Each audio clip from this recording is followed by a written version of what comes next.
Donc, je réponds à quelques questions que m'a posées une journaliste qui s'appelle Mademoiselle Jade Vigreux du magazine Elle.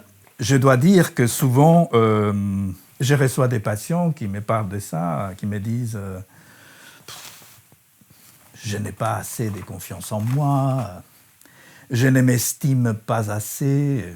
Ou alors, il y a des gens qui font des enquêtes, qui font des études statistiques, graphiques, etc., sur des enquêtes dans la rue, demandant aux citoyens de savoir si ils ont confiance en eux. Oh. Et on peut voir que peut-être que les Danois, par exemple, ont beaucoup plus de confiance en eux que les Français. Mais on peut faire des statistiques et des graphiques sur n'importe quelle question et avoir une apparence scientifique alors que c'est quelque chose au départ d'artificiel, de banal, de superficiel et qui n'a pas lieu d'être. En tout cas, défini comme ça, même si je pense que ces questions d'estime de soi, de confiance en soi, involontairement indiquent un véritable problème dans la société occidentale aujourd'hui. Et ça depuis à peu près 40 ans, 50 ans. Donc en fait, ce que je veux...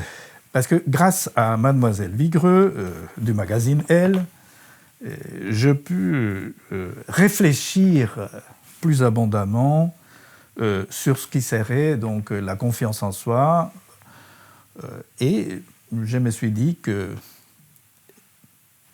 la confiance en soi a un rapport avec ce qu'on peut appeler un écran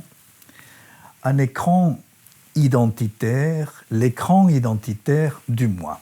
Et donc, on va parler de ça, de la confiance en soi comme l'écran identitaire du moi. Donc, prenons d'abord la notion, juste l'idée, savoir pourquoi et comment, d'où vient l'idée de confiance en soi, pourquoi les gens ils se sont dit on va utiliser ces termes-là. Alors, il me semble que ces termes-là, cette notion-là, le travail même de conceptualiser ça comme ça, est un phénomène purement idéologique. Purement idéologique. Donc on va voir que petit à petit, rapidement, ou petit à petit, ces termes-là, il a commencé à... Comme il est très superficiel, il a commencé à emmagasiner tout un tas de choses et est devenu un fourre-tout. Et puis, ça n'a aucun relief clinique. Ce sont des banalités qui sont apportées par ces termes-là et par les conséquences de ces termes-là et qui ont à voir avec une psychologie qui est dévaluée, une psychologie du comportement, une psychologie du cognitif. Parce qu'on pense, à mon avis, à tort, que pour résoudre les questions psychologiques, il faut se comporter autrement, ou il faut comprendre ou apprendre quelque chose de nouveau pour pouvoir les dissoudre. Or, je pense que cela n'est pas la voie pour résoudre ces questions-là. D'autant plus que ça part de la résolution d'un problème qui, à mon avis, est artificiel. En revanche, le fait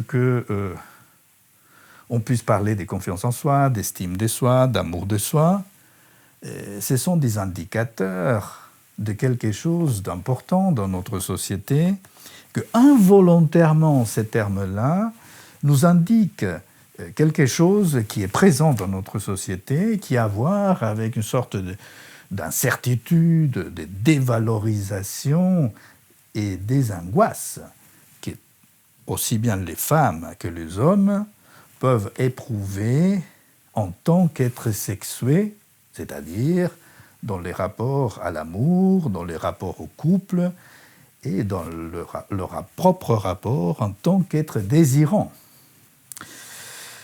Donc je prends les choses comme ça. Comme si involontairement, ces termes-là de confiance de soi, confiance en soi, d'estime de soi ou d'amour de soi, indiquent involontairement ces angoisses de l'être sexué. Alors, prenons tout d'abord la question de la confiance en soi. Alors, il faut faire une petite distinction pour ce terme-là entre, d'une part, la confiance qu'on peut avoir dans les aptitudes personnelles dans des actions précises. Et ça, c'est une idée de confiance dans les propres aptitudes, dans les performances qu'on peut avoir, de façon très générale et spécifiquement dans telle ou telle activité. Ainsi, on peut établir un certain pronostic logique pour l'accomplissement d'une tâche, pour l'accomplissement d'une performance, voyez. Et ça doit être distingué complètement d'une autre confiance en soi, celle que nous allons étudier et critiquer, qui est les sentiments d'être confiant en soi. C'est quoi ces sentiments, cette idée d'être confiant en soi? La première confiance qu'on peut avoir dans ses propres capacités et aptitudes pour accomplir des tâches et réussir donc à avoir des performances, elle est tout à fait bienvenue. C'est normal. C'est normal que ce soit pour des choses positives, pour réparer des choses, pour avoir une performance sportive, matérielle, intellectuelle, sexuelle, corporelle, ou que ce soit pour des choses négatives, même pour des choses très négatives, il y a une idée de la réussite. De la réussite, comme on dit qu'un crime est parfait, parce qu'il a été commis d'une façon très efficace. Et donc, que ce soit pour des choses positives ou des choses négatives ou très négatives, la première confiance, la confiance qu'on peut avoir dans ses propres capacités et aptitudes, elle est bienvenue, c'est normal. Mais voilà, mais faire de ça, passer ça, appliquer ça, cette confiance-là dans les propres aptitudes, à ce qui serait donc une construction qui est au fond illusoire du soi, du soi, de moi, du moi.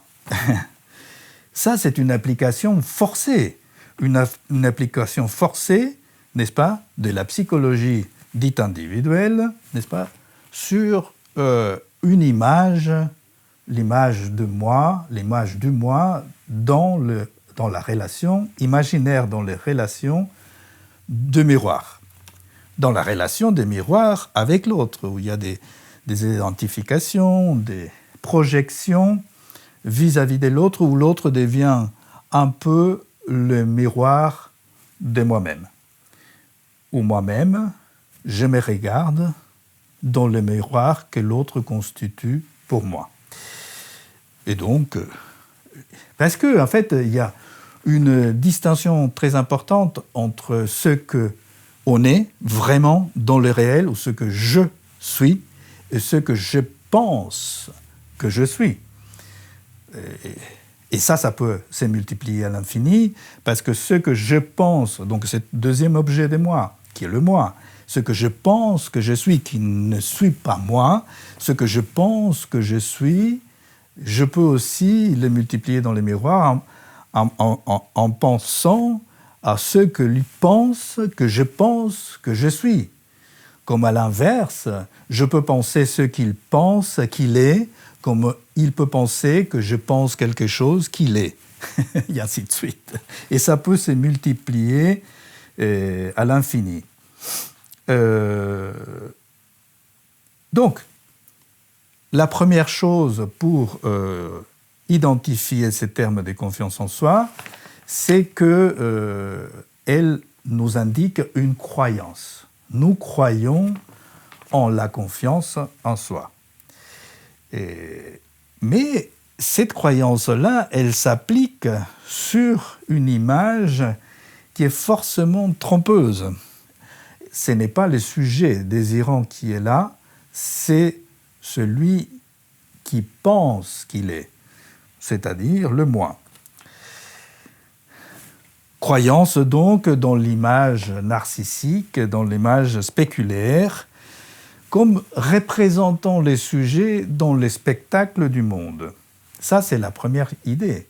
C'est la question de la croyance. La confiance en soi indique une croyance dans un objet illusoire qui est le moi. C'est très trompeur. Parce qu'imaginons que je me regarde dans un miroir déformant. Eh bien, je vais avoir un rapport avec cette image-là qui est donc déformée de ce que je suis et du monde qui m'entoure. Et donc, je peux le regarder comme ça aussi, le monde de cette façon-là. Ensuite, après la croyance, il se dégage de cette histoire-là, de la croyance, des sentiments. Les sentiments du moi qui vont accompagner l'émergence de la croyance en l'image de soi, qu'on peut ensuite après